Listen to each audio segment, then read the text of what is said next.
Okay, so Dolores, I have a few questions for you. So can you tell me how the SAGE program started and when that was? Because I know that you were a founder. Yes, and I've been trying to recall exactly what year we started. I was asked to pilot this course, and the idea was to get the older people out of their isolation. We were requested to ask them what they would like. And we had a few suggestions, but what they would like was to learn English, and they let us know that. So then that's what we started with. I should say that that was down the road a few weeks that we could ask them, because I actually started with 2 people. One was a illiterate lady from Sri Lanka, and the other was a ophthalmologist from the Ukraine. So that was an interesting combination. Where did you find them? How did you start this? Okay, I should back up a little bit.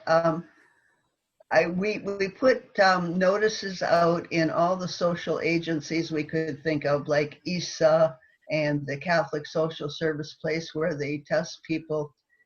There was a lot of activity in having people come to Canada with the reunification program, the family reunification program right at that point. And so when they got here, these people found that they were in their apartment, their families were gone all day, either working or in school, and they were looking at 4 walls without friends or family that they knew, to fall back on. So another agency thought of the same program at the same time. Oh dear, I should have written that down. It was a housing agency, basically, in the downtown area. Anyway, we put our forces together and, informed everybody we could think of, but it was slow in starting. And then this other agency had a few more contacts because of the housing situation. And so then they discovered that, yes, indeed, somebody did have a mother or a father living with them who had no place to go. And so it was always for seniors, Dolores. That was always the idea? Always for seniors. Yeah. It started out that they had to be at least 50. And so then we started in the Boys and Girls Club next to Giovanni Caboto Park there. And it was a lovely place because we had the boardroom, which had, the screens and the equipment, and a square table that we could sit at. And there was a kitchen that we could do little experiments in and have, hands-on kind of lessons.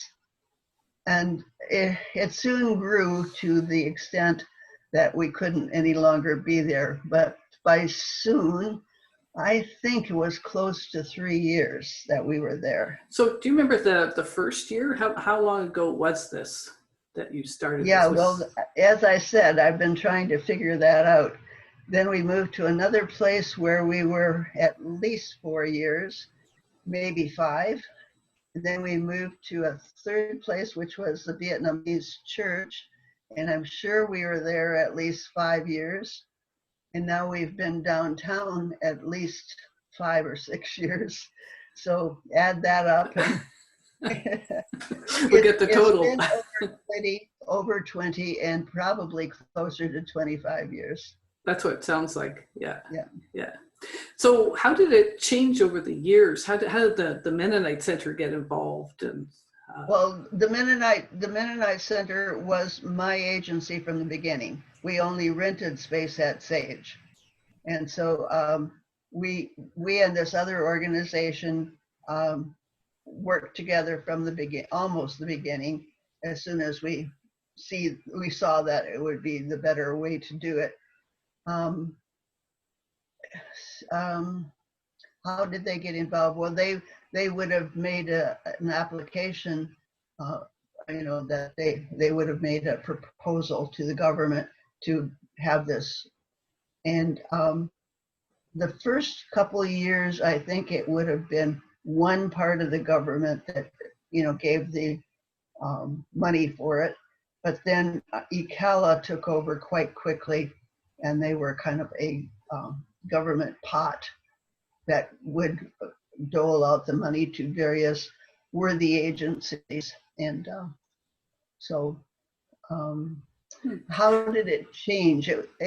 One very interesting thing about it would be that it changed with whatever group was currently coming in that would be of that age group. So whichever ethnic group would have been here long enough to then bring their parents over was pretty well, we could tell what was happening, what had happened perhaps 3 or 4 years earlier in the immigration situation. And then, as soon as they could, they would bring their parents.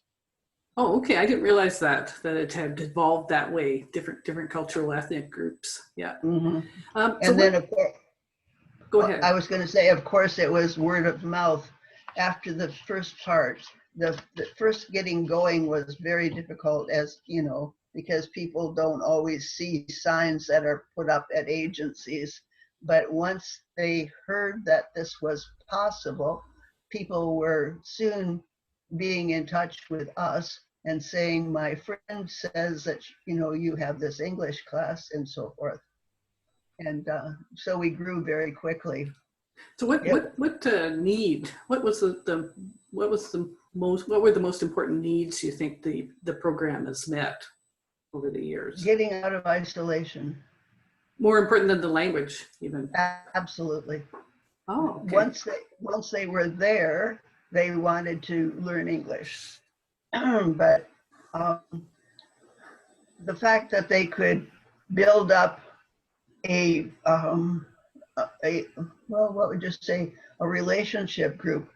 All the people that they would meet there would be in the same situation as they. And in the beginning, particularly, it would be somebody who had been there approximately the same amount of time. That they had been there for a year and a half already, and they didn't know anybody yet, and that kind of situation. So, as you're saying that, I'm thinking, as a retired person myself, it also met a social need for me. Mm-hmm. So I think, what do you think it did for the instructors? We're retired too. Yeah, that varied. Some of the instructors were recent hires and were just beginning to get their experience. And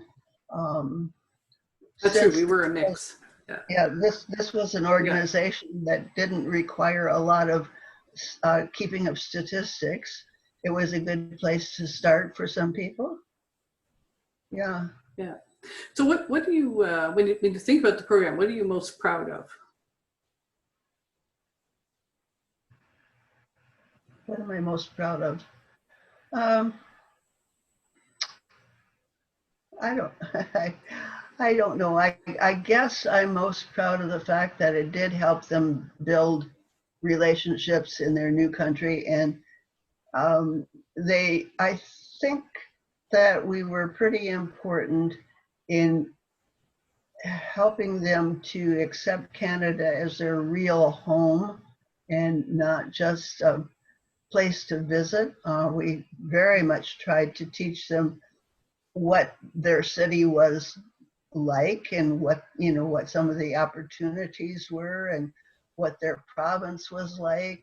And uh, of course, they all learned to sing "Oh Canada" along the way. And yeah, um, yeah, adjustment to their new place, and very soon a real feeling of belonging. I think so. So now you've decided not to direct the program anymore, or teach in it, and we're not sure with the pandemic what the future is, what it'll look like. What will you miss most? Oh, getting together with them. They told me stories as well as I'm telling them stories, and um, I feel like they were my friends as well. Mm. They were very supportive when I had difficult times, when my husband died, and they were very dear to me. And they told me things that they probably didn't tell other people, and we shared lots of yeah, we shared lots of things that we needed to talk with people about. And yeah, I think we were like a family. Yeah, I think so too. I'm hoping it comes back in some form, whether online or however we do it now with our online teaching. So finally, is there anything else you'd like to say about the program before we end? Well, I guess I'd also like to say that it was a very great joy to teach with all the people that I taught with very few exceptions. The people that I taught with were excellent teachers who were very caring, and very respectful, and very appreciative of the students. Um, there was so little uh, you know, looking down at the students, very little of that. And we, you know, nipped that in the bud as soon as we found anybody that was feeling that they were, you know, helping these poor benighted people. We just nipped that in the bud. And um, but we didn't, I can't remember doing that more than once or twice. And I taught with a lot of people that were very wonderful people. And I'm sure glad that I got to meet all of those as well. Thanks for sharing all that. That's wonderful. What you've shared today. Thanks, Dolores.